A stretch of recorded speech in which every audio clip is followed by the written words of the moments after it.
Hello, welcome to the Sports Philanthropy Podcast. I am your host, Roy Kessel, and today we are very excited to have with us Lisa Pugliese. Lisa is the founder of Loves Serves Autism. Lisa, welcome to the show. Thank you for having me. I'm really excited to be here today. I love the background there, showing off all of the logos, and we definitely Yes. want to dive in and hear more about the work you're doing with Love Serving Autism. But why don't we start a little bit with your background? Tell us how you went along your journey and ended up there. Thank you. Great question. I grew up in Memphis, Tennessee. I started tennis at the age of 5. I played competitive tennis. My family moved to Florida, South Florida, when I was in high school, and ended up playing a lot in Florida and had scholarships in tennis started at Duke University and ended up at University of Florida. Had a little bit of a career after college, and a back injury kind of sidelined me for a bit, and I decided to take a little break from tennis in my early 20s and apply to graduate school. And I really wanted to go into a field to make a difference. I found out about speech and language therapy, so I attended a university in South Florida and received my master's degree in 2002. So I've been a speech and language therapist now for almost, 18 years. In the field of autism. My very first job interview was in a school where there was a unit for children with autism, and I just really loved it, and I thought this is definitely something I would like to try, and it seemed like a big challenge. So I kind of left tennis for a while, became a speech and language therapist into my 30s, and then read about a national nonprofit based in Los Angeles teaching tennis to children with autism. And I reached out and said, we have nothing in Florida. I would love to return to tennis and connect it to my passion working with these children. So I helped establish programs in Florida for a national nonprofit for about 6 years. I was the Florida director. And 6 years into it, I realized, I have a new vision. As a speech and language therapist, I really love obviously working in that setting, and I had a new vision. So decided to start something locally in South Florida, named it Loves Serves Autism, and our first program opened January 2017. That's a great journey. I want to back up a little bit and hear more about the tennis career. You said you were at Duke and at Florida, and then where did you play? You said a short career afterwards, but I know how hard it is to have any career after college in the tennis world. Very intense and very competitive. So tell us a little bit about that. Right. And again, I didn't have a typical college experience. When you play at that level, and you have a lot of expectations. So we were a lot about training and traveling, and University of Florida, we were blessed to win the NCAAs my senior year. So, my team was a really strong team. And again, most of us decided to turn professional. Some didn't, but when you turn professional, you start playing in tournaments at the time called satellites and challengers, and you start traveling, and you work on your world ranking. And, you start off basically, in the thousands, and you work your way down. And I made the choice when I was younger to go to college versus turning professional at a younger age, because I realized education was really important to me, and it was always instilled in me through my family. Because again, it's a wonderful career to go into professional sports, but it's also important to have an education. So my goal was to do both. Again, traveling and playing in the tournaments for a couple of years, it's a tough journey. People think it's glamorous on the outside, but it's a lot of work. You play a lot of the same people. You're traveling in hotels. You're training. You're by yourself a lot. Right. And a couple years into it, I was doing quite well, but I realized deep down I didn't know if this is this is my purpose. As much as I thought I had a gift for it, I felt like there was something more I wanted to do. At the time, I didn't know I'd end up where I am now. So I had a wonderful journey with tennis, and thankfully now I'm a certified member with the U.S. Pro Tennis Association. So I'm now able to provide programming for the tennis industry for special needs with tennis. So I think it's connecting it back again on a different level, which I'm beyond thankful for, and I'm glad I can reconnect to tennis because, you know, again, for a while I was on a journey just to focus on a new career and have a new identity, and now I'm happy to have both again. So Yeah, I think people that don't aren't around that level of sport don't understand the intensity and the grind that's there on a daily basis when you do it. I mean, I played tennis in high school. I taught during college, and I know just from those experiences, which are nowhere close to the grind of playing in college or playing on the satellite tours, you kind of hit that wall where you're burnt out. And it's one thing about tennis is it's a very isolating sport in a way because you're truly out there on your own. You're not allowed to have coaches, right? That's one of the big debate points right now about whether coaching should be allowed. And I have my own feelings on that, but you're really out there on the court, and you're battling. And as you said, some of these people are your friends, and unlike a sport, let's say golf, where you can play well, I can play well, I might beat you, but we could both have played well. When you're in tennis, it's hand-to-hand combat. So by definition, if I did well, you lost. And I think that there's definitely a grind to that. I had a chance to go down. Um, I think the same time when we met in Orlando and go see the USTA National Tennis Center, and that's a beautiful facility that they've built out there, and an incredible landscape and terrific. But I remember when we were down there, we were watching a couple women hit that were ranked pretty high, and you just watch them hitting and practicing. They were indoors away from everybody else.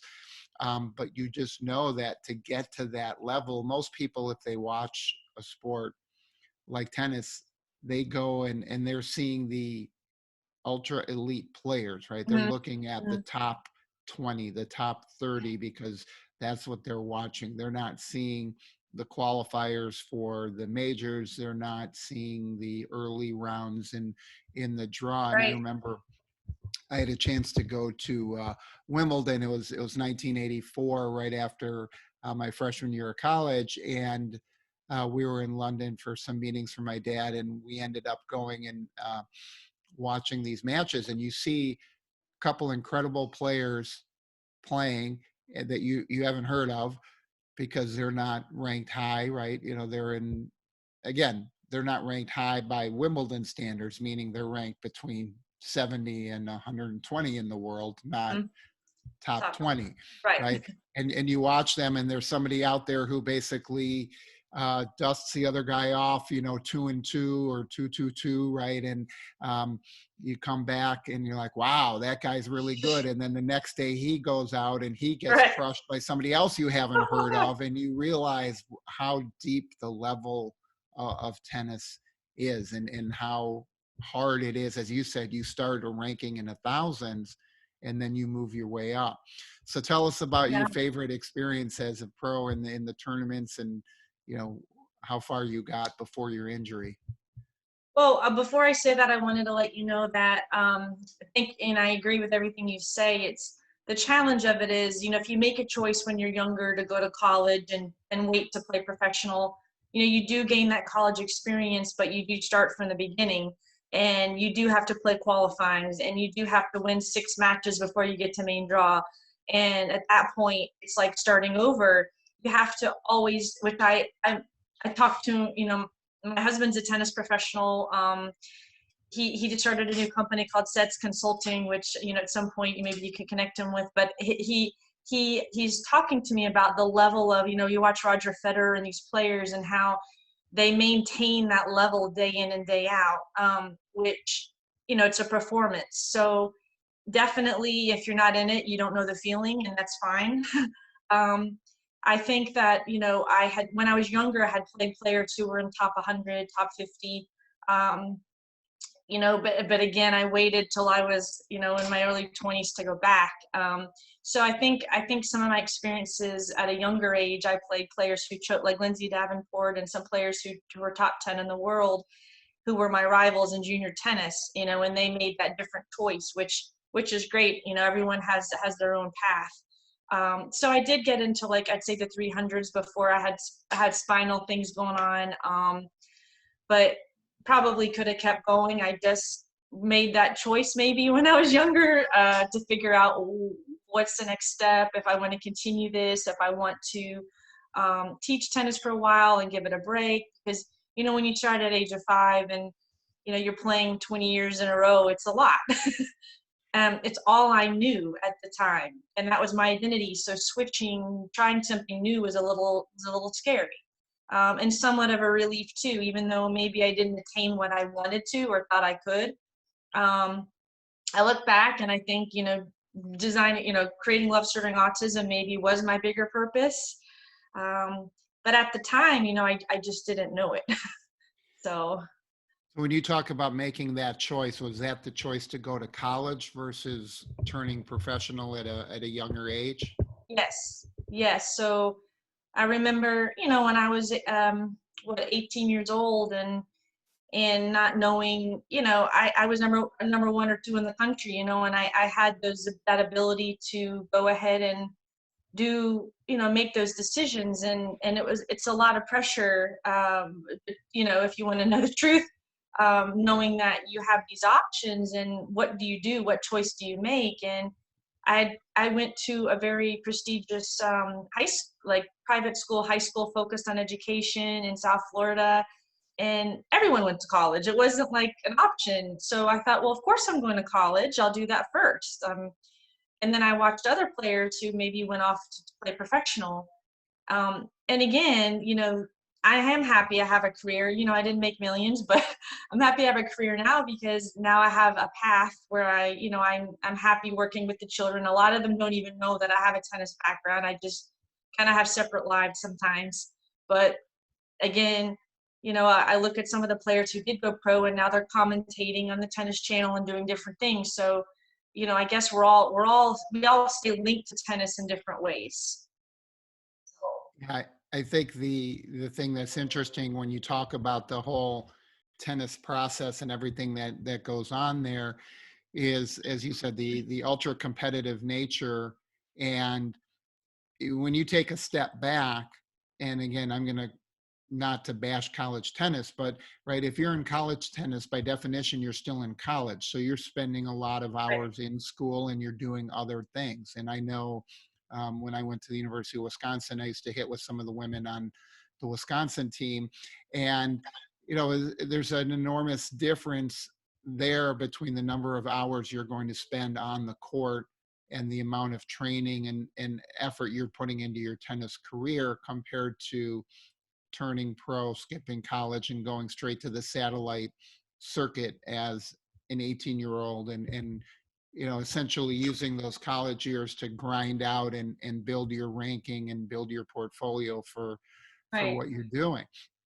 And it's interesting, as you say, when people make that decision, no matter which decision you made, right, ultimately nobody knows what happens in that career, right? You might have made that decision to go pro and it could have turned out differently, and you wouldn't be where you are with Love for Autism or Yeah. with Right. your Right. other career.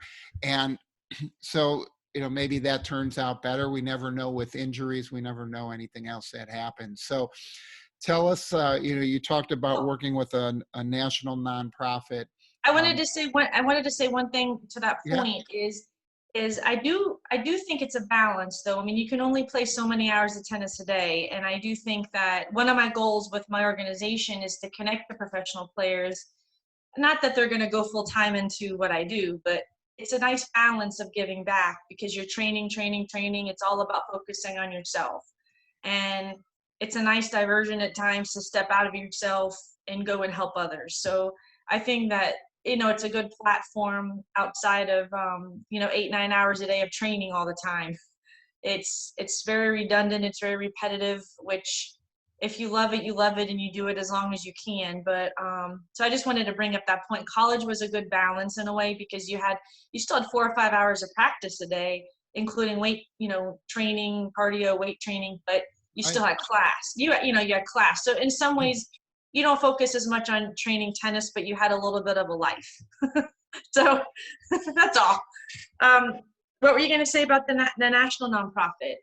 So you were saying you started with a national nonprofit out of Mhm. California. So tell us a little bit about how you got connected there and the type of work you were doing for them. So I read an article. I mean, let's fast forward like maybe 6, 7 years into being a speech therapist. Hadn't touched a tennis racket, really, which I kind of surprised myself. But I thought, wow, okay, I'm really focusing on a new career. And I opened an article, a tennis magazine, about a nonprofit. It's called Acing Autism. They're based in California, and I thought, wow, how neat is this? They're teaching, intro to tennis to children on the spectrum. So I kind of put it away. And then the next day I thought, wow, I'm still interested in learning more. So I reached out to the founder, and turns out that we did know each other from South Florida. He played tennis at FAU, actually. So I thought, oh my gosh, we do have a connection. So he said, if we have nothing in Florida, can you help us? So basically what I did was, he'd fly out, and he'd come out and do the openings, and I would assist him. And I think there was like 6 or 7 maybe locations in South Florida. I'd invite families I knew through speech therapy. I'd help promote it, market it through, different schools and public tennis centers from the people I knew. And again, he was living in Los Angeles. I was here. So I kind of oversaw that. In addition to running my own program in Boynton Beach, I also did. So I was a program director as well. And it was an introduction to tennis. It was fun. And I really dedicated a lot of my time to it. It became a passion. I realized, oh, this isn't just like a little side thing. This is something that I really enjoy doing more than just once a week. Um, so I kind of continued my speech therapy job at the school district, plus helping run these Florida programs for their organization. So I guess the transition, if you want to know, the transition was in 2016. We did a clinic at the Miami Open. I would connect, I'd reach out to tournament directors and the Delray Open, the Miami Open, and try to organize a kids clinic at those ATP tournaments. And they went well. And then after the Miami Open in 2016, I sat down with the founder and said, I have some ideas. And he understood, but I was really coming from more of a speech therapy, communication, life skills background versus a tennis background. So I was, connecting both. And I said, you know what, I think this might be time for me. As great as your organization is, I'd like to try something on my own locally, because I wanted to learn more than on court. I wanted to learn how to write grants. I wanted to learn how to do more of the administrative. I really had no idea what I was doing initially. I just applied for a 501c3, and a few months later was approved, and, recruited a few friends as a board of directors. And I guess, 3.5 years later, we're here. So that's how that initially started. Was I'm thankful to the organization for, starting, I guess, planting a seed in my mind of what could be. And I kind of improvised it and made it my own, through a speech therapy, occupational physical therapy viewpoint. So that's kind of the new vision for Love Serving Autism, which, I could tell you more about later. But it's unique in that we're creating a tennis pathway, which I think differentiates us from other organizations, because, we're doing intro to tennis all the way up to yellow ball, which nowadays tennis is taught in colors, for juniors: red, orange, and green ball. So we start off our, children, and we also provide programs for adults. So we start our programming with red ball, which is intro to tennis. And our goal, whomever moves up the pathway, can go all the way. And we do have a few children now in yellow ball, which is inclusive classes. So it's been pretty amazing to see their progress.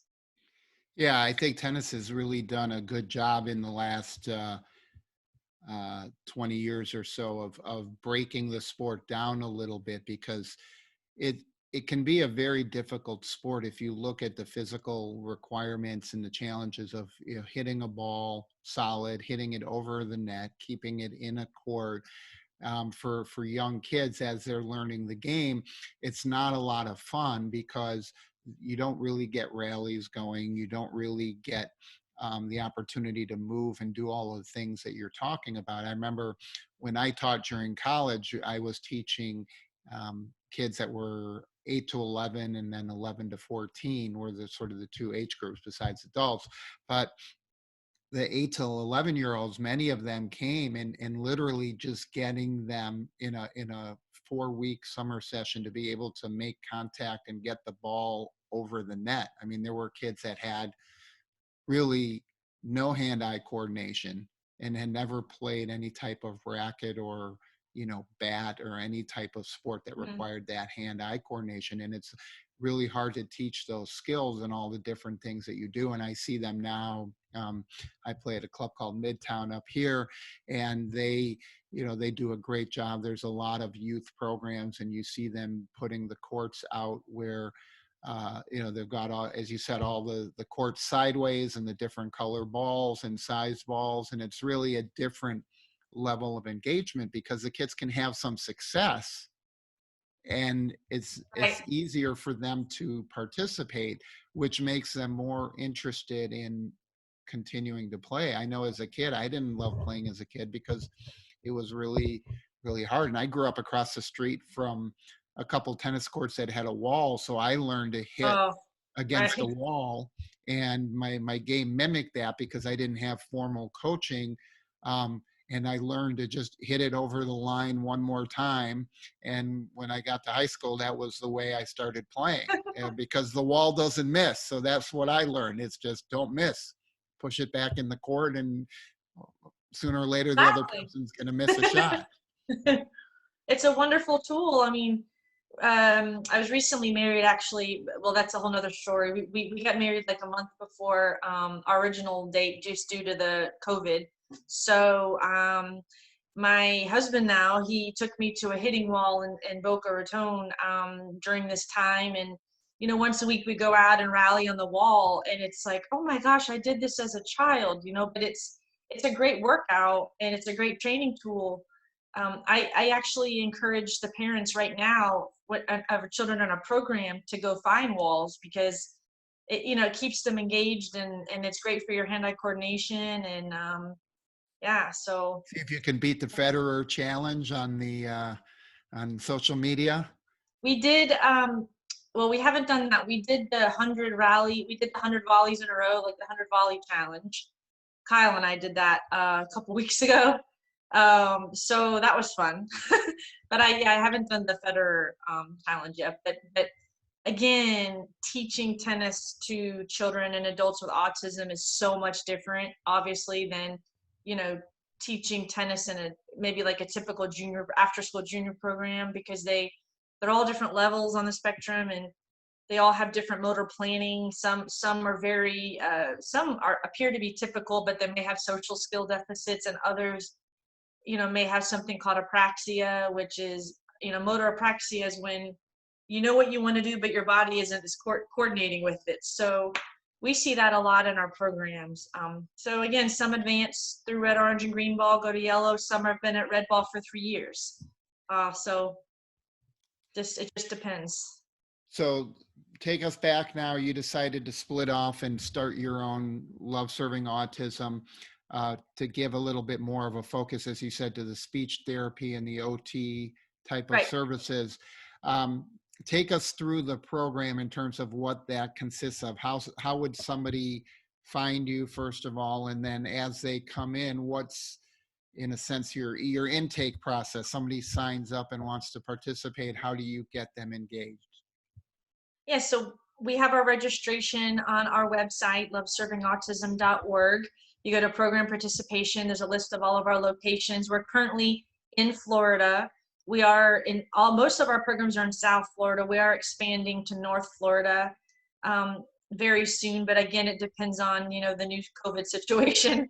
In addition, we are approved now in a few other states, in New York, Pennsylvania, New Jersey, but we have not yet started those programs due to the current situation, but we were working on that previously. So as far as registering and learning more about our program, if you go to our website, loveservingautism.org, you click on a location, say you live in Boca Raton, Florida, you input, you click on the registration link, you fill out the registration form. It has an intake where you can fill out, medical information, anything behavioral. I'm actually adding a component in the next week or two about language skills, if your child receives any type of therapies, because we will be piloting therapists going into programs pretty soon. That's one of my goals, is to partner with a company and hire therapists to work individually or in small groups, working on language skills, occupational, like fine motor skills, physical therapy. So we do have a YouTube channel where you could see our classes. I have a volunteer training video, program director training video. So we have a lot of resources on YouTube. We have a social story which helps parents learn more about what to tell their child, like, what is tennis? It's a social story, kind of walks you through. First, you're going to go and meet your coach. It has pictures, and so when the child arrives on the first day, the parent, has already explained visually to them what to expect.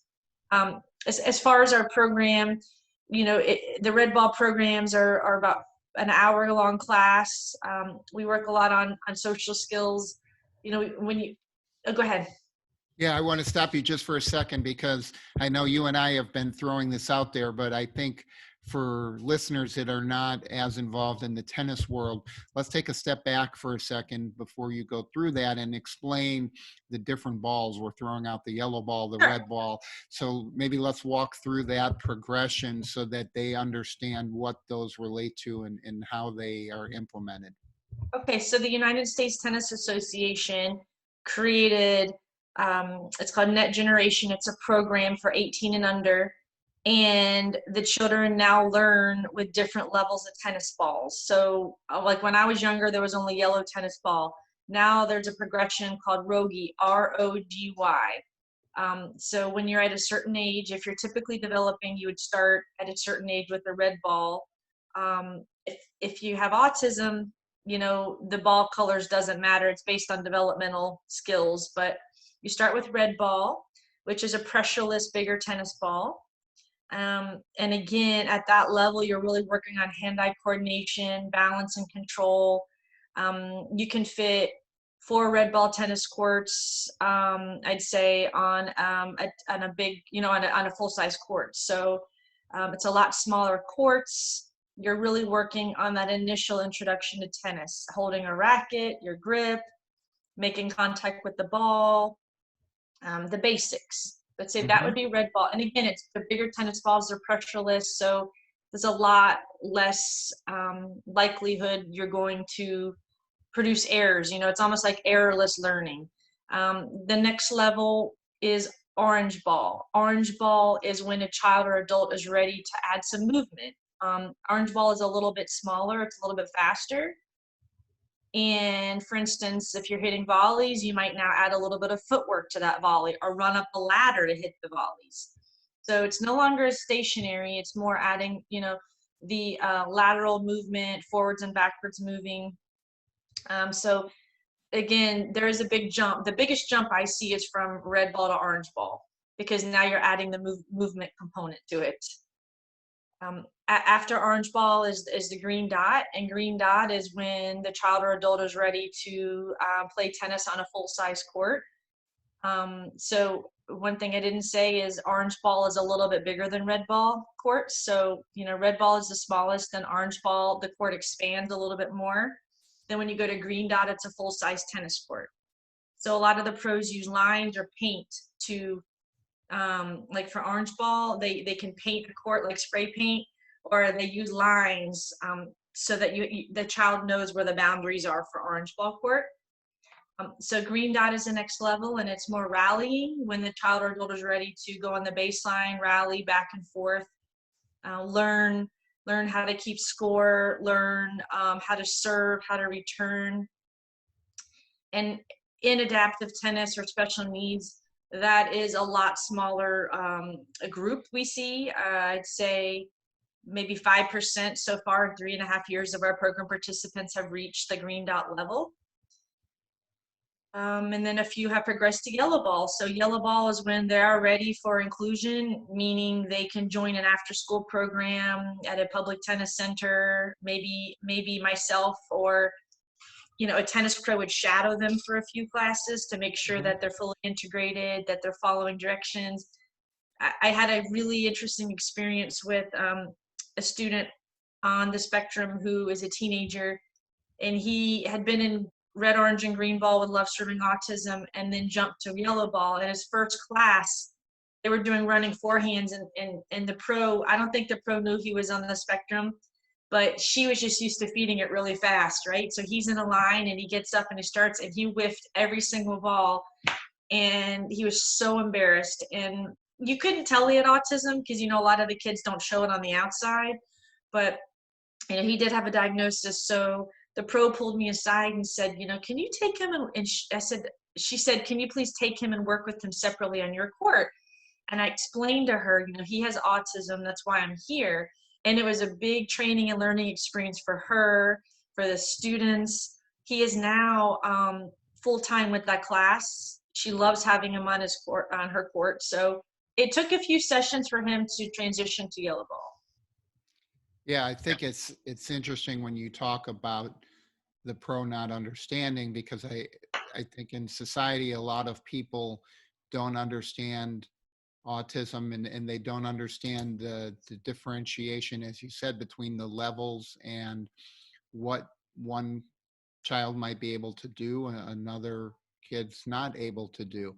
And it's so individualized, and looking at what they do and how we can integrate it. We did a town hall meeting last week on adaptive sports, and it was very interesting to discuss. And obviously tennis is a sport that there's a fair amount of adaptive sports competitions in tennis, and it's a sport that can lend itself well to in terms of wheelchair tennis and other things like that. But there's not a lot of conversation in general when I hear, even within the adaptive sports community, talking about competition for individuals with autism. So there is, and it's a great point, that Roy, that now there is a national adaptive tournament for the first time at the national campus in Orlando. This year, I believe it will be in November. Well, we'll see, obviously, because of COVID, everything will be, it's kind of up in the air. But, one of my goals with Love Serving Autism is also to help provide that training. I'm on a national committee, a national adaptive committee for training and education for adaptive tennis. So we're taking, there's 5 of us, and we're taking the current red ball manual with the USTA and modifying it and adapting it for coaches. And our goal is to complete the red ball manual. And then if I'm still on the committee, because it's taken almost 1.5 years to do that, they'll do orange and green ball. So there will be a general basic coaching curriculum for adaptive tennis, which includes any child with like autism or Down syndrome. It's a big umbrella of that, but I think it's exciting that it will be, eventually available to coaches. Yeah, that's fantastic. So I know I kind of sidetracked you on the ball discussion on the explaining the colors. You were going through kind of the progression of your program and talking about how you would move kids through from the red to the orange. Right. So, that, again, I'd say 80% of our children are on red ball. We're 3.5 years old now as an organization, and it just, the progress can be quite slow for them just because of autism and the type of, and motor planning and apraxia and some of the challenges that they do face. Even if a child is maybe higher functioning on the spectrum, they may have difficulties with social skills, or that's one of the reasons maybe they're not in a typical setting because they don't know how to regulate it. And one of our goals is to work with them, so when you see the different colored tennis balls, and you kind of think to yourself, well, they're not progressing maybe as fast as you would see it, a neurotypical child or adult would through the process, but that's okay because they're going according to their skill level and their cognitive ability and their developmental levels. And the parents, I don't know if the parents really know the difference. I've had to explain to parents, which we'll get into virtual tennis in a minute, but I've had to explain to parents there are different tennis levels and balls. They're just so excited that their child is out there playing. Right. They're engaged in a sport and they're loved unconditionally. It doesn't matter to them what color tennis ball it is, So.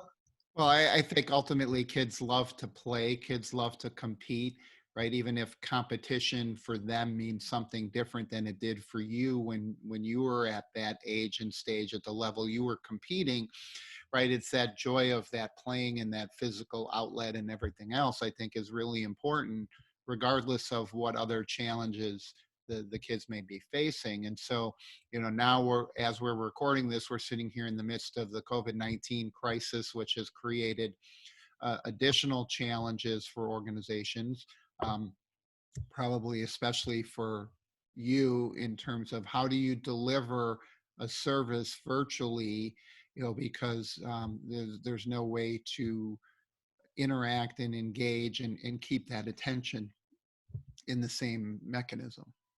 Correct. So, in mid-March, when things began to shut down, we took a few weeks to assess, what do we do?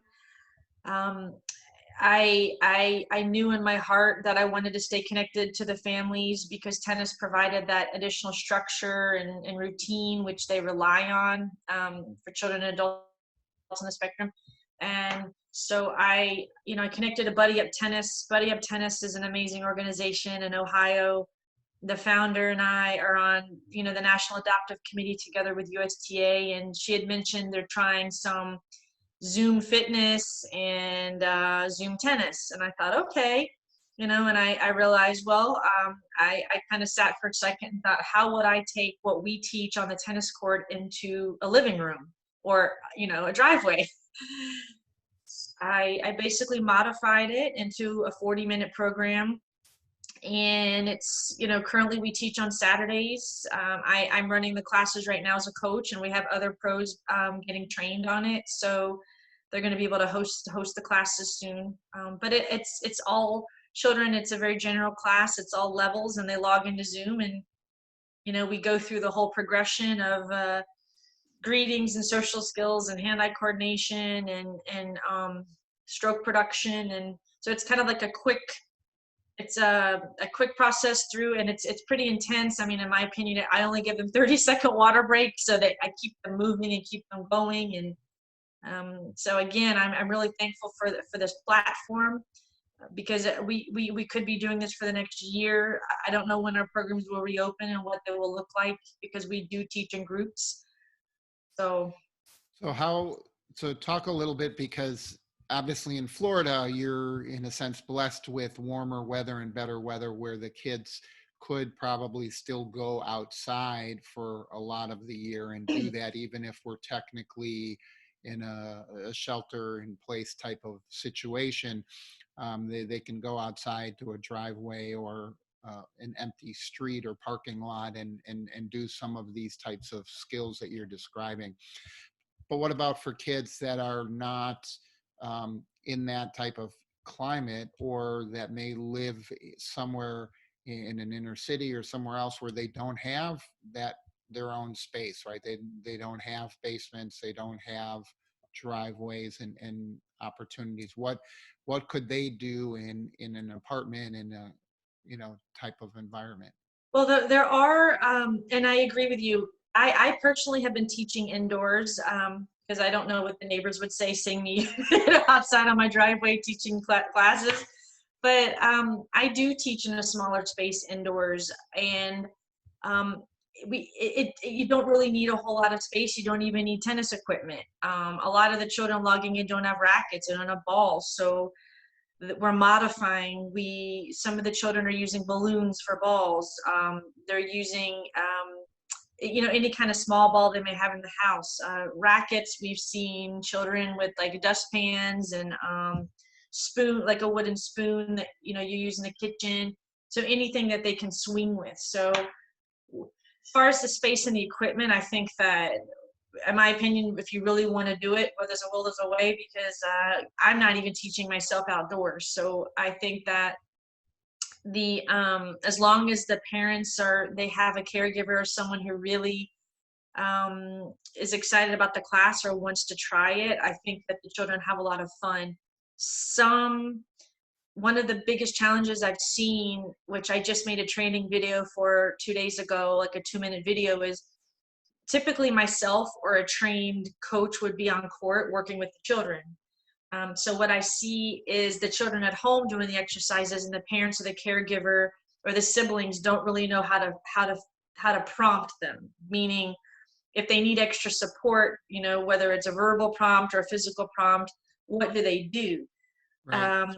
And so I made a quick video. I'm going to share it hopefully today or tomorrow with the families on, okay, these are the different levels and ways you can prompt your child at home.